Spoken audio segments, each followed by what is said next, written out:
Welcome to the dark side of psychology. The purpose of this podcast is to inform listeners about the use of psychological weapons and tactics used in history.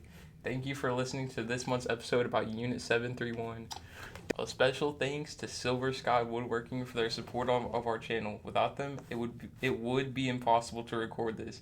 If any of our listeners need custom furniture, accent walls, cutting boards, custom cabinets, they should head over to VIRIDIANnews.org and click the links for Silver Sky. We're always looking for new sponsors, so let us know on VIRIDIANnews.org if you would like to be a part of our work and research our audience with us.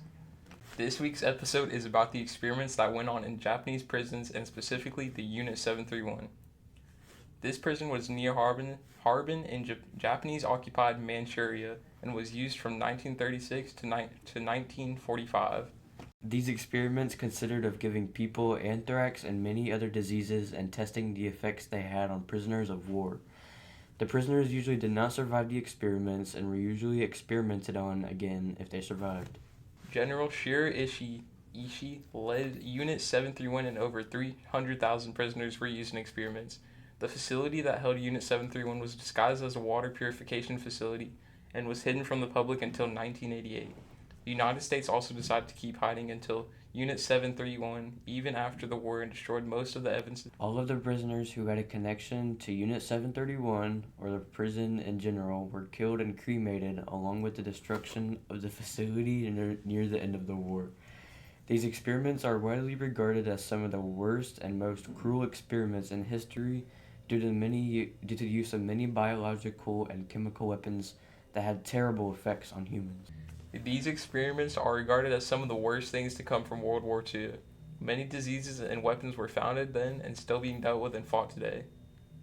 Some Japanese veterans have come forward stating their side of the story, like Senior Sergeant Kazuo Mitomo, who said, "I put as much as a gram of heroin into some porridge and gave this porridge to an arrested Chinese citizen who ate it.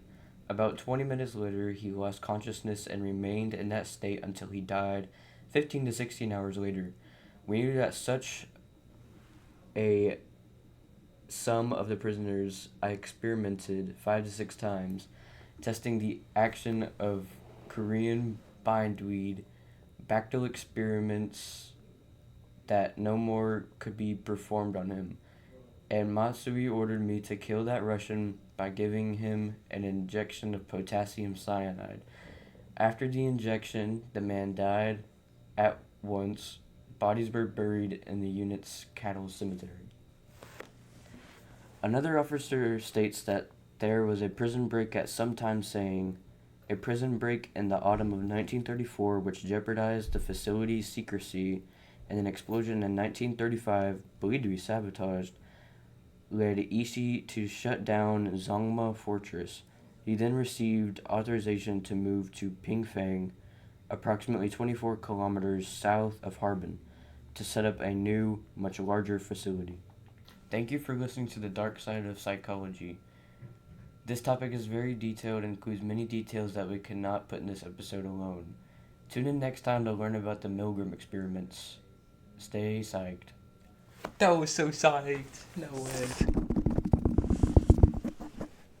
How do you like this?